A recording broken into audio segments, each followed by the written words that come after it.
This week we're going to do gesture drawing. So first, what is gesture drawing? In a gesture drawing, you're thinking of what is the overall movement, the gesture that a form is making. How can I describe the overarching structure and forms that I'm seeing? So it's not about detail, but rather it's about capturing the sort of bigger picture.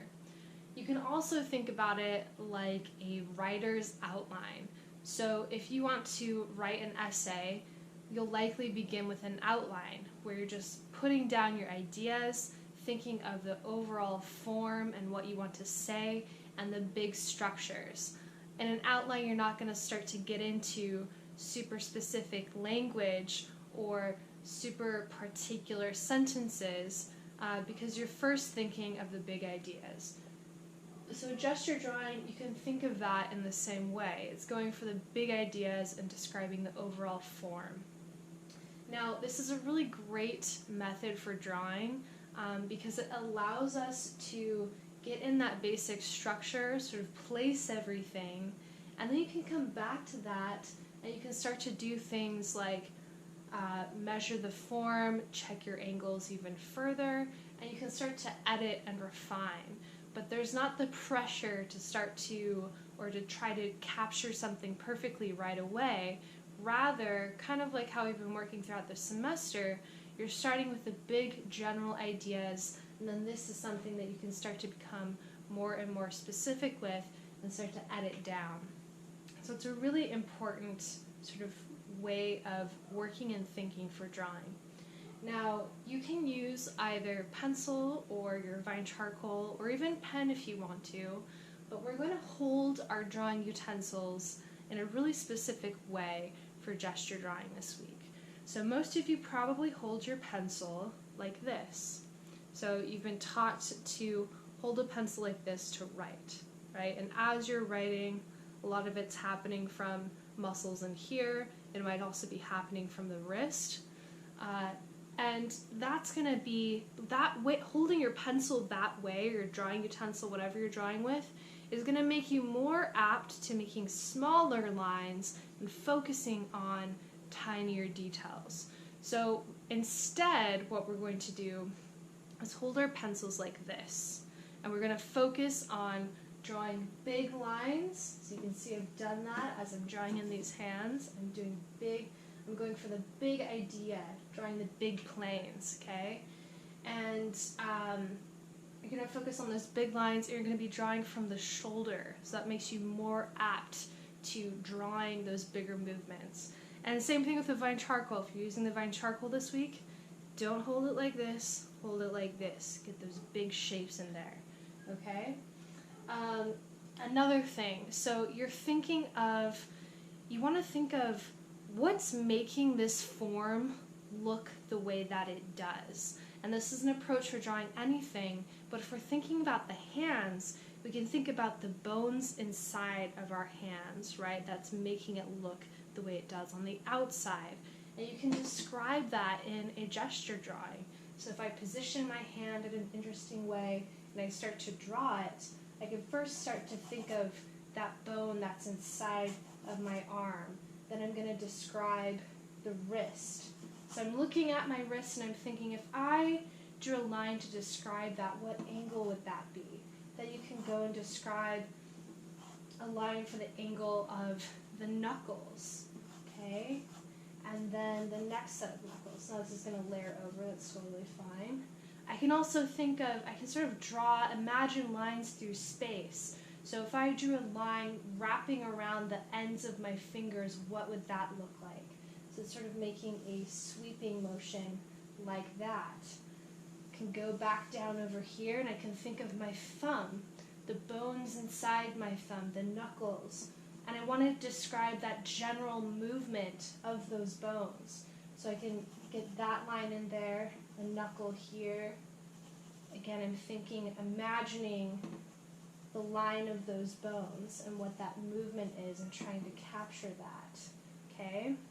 And again, holding my pencil like this. So you can see I'm drawing these larger lines, and And they're not super exact right now. I'm trying to capture the overall idea, and if I need to erase lines later and move things around, that's totally fine.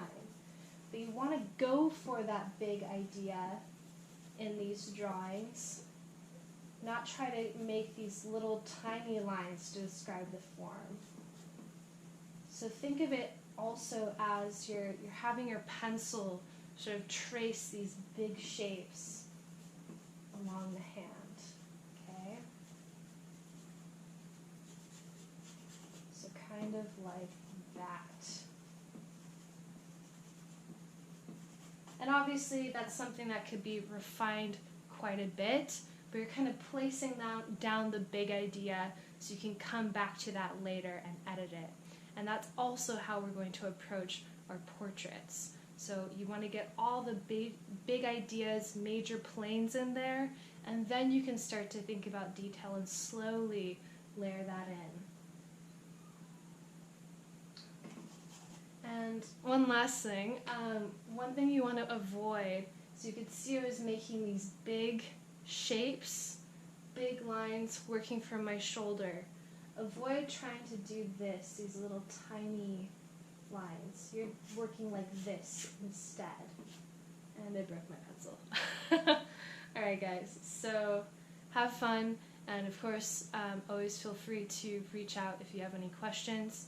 Next up is going to be videos of more gesture drawing. I'm starting by thinking of the simple shapes and internal structures that I'm seeing. And I'm thinking of gesture drawing like I am an outline. I'm not getting into really tiny, refined details. Rather, I'm thinking, what's the big picture and how can I communicate the big picture? So I'm drawing this hand, and I'm thinking of the wrist line. I'm thinking of those internal bones in the hand. Thinking of the general shape of the entire shape of the palm of my hand. I'm thinking of the knuckle line. So if I drew a line across my knuckles, what shape would that be? And then the next set of knuckles. And then finally the kind of tips, where are the fingers going? And that kind of general shape. So if you drew an outline around that, sort of describing where the fingers are, where would that go? Then also with the thumb going in, putting that knuckle there, thinking of that internal bone and that structure, and then sort of the tip of the thumb, okay? Now I can start to layer in a little bit more information, but again, I'm still thinking of those big general ideas. I'm working in these long, bigger strokes, and then this is something that later I can erase the lines I don't need, make the adjustments that I need to, but it gives me something to sort of start off with and work on top of. I'm also looking at negative space. I'm estimating the distance between the different things that I'm seeing. So I'm looking at my different fingers and sort of making some judgments on what the distance between them is. I'm looking for those pockets of negative space, and that's helping me become a little bit more accurate, okay? So you don't have to begin measuring right now. You can first just make your kind of estimates with your eye, but then once you're ready to start to get more refined, then you can make those measurements and adjust the drawing that you've made. Okay, so I'm not going to describe the fingernails in here because that's kind of getting into more detail, but I want to get the overall motion of the hands and the overall idea and describe the big things. So again, remember, it's kind of like a writing outline. When you're coming up with an outline for an essay, you're thinking of the big ideas, the overall overarching thing that you want to say, but you don't immediately become obsessed with grammar or exact wording. Rather, you're thinking of big concepts. gesture drawing is kind of the equivalent of that in drawing. Okay, so that could be my gesture. Again, I've started with thinking of those major forms, so the wrist, the knuckles, the shape of the fingers, okay? Here you could be checking angles. You could check the angles of the shape that the fingers are making. I'm going in and I'm thinking of those internal structures. So what's inside of this form, the hand, is making it look this way. So the bones, the knuckles, okay? And then you're describing those simple shapes and the general directions of things. And that's kind of what you're going for in a gesture drawing. Let's review that process by looking at my actual hand as well. Here is my original pose. Now here I have drawn the major things to consider in a gesture drawing, the internal structures and the big general shapes. You're drawing from the inside out, first thinking of the bones and then building the bigger forms on top of that skeleton. Create 5 different gesture drawings. These can be in your large drawing pad or in your sketchbooks. For each drawing, pose your hand in a different and interesting way. Think of those internal structures. Start by thinking of the bones. Build a basic skeleton and then layer general shapes on top. Pay attention to angles, negative space, and estimate the distance between things. This way of drawing will give you a foundation to refine and alter. Strive for the gesture, not perfection. Here are the finished gestures. Gesture drawing is like a rough draft. It doesn't have to look perfect, but you are practicing active observation and trying to capture the entire form. Next up, we'll go over applying this way of thinking in a portrait. You'll create one self-portrait in your sketchbooks using Vine and compressed charcoal. Begin with Vine charcoal and start with the internal structure. Describe the head with the most basic shapes possible. Map out guidelines for the major features and think back to the proportions of the face from the figure drawing text. If the placement looks right, begin layering in more detail. Map the shadows in with Vine, pop in darker shadows with compressed charcoal. So here's my self-portrait in my sketchbook using both Vine charcoal and some compressed charcoal. Now this is a fairly quick study that you guys are doing, and you want to begin with that gesture drawing structure method to start off. So first you're thinking of, okay, asking yourself, what are the major shapes that I'm seeing in the head, right? So part of that is going to, obviously part of the skull is going to act like a sphere, then building that sort of triangular jaw shape on top of that. You're going to want to give yourself guidelines for the major parts of the face and pay attention to those proportions that we've gone over in class from the figure drawing text. So putting guidelines for where the brow line is, for the eyes, for the nose, for the mouth.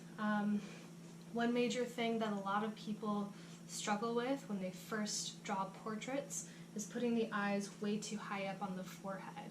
Okay, so pay attention to that.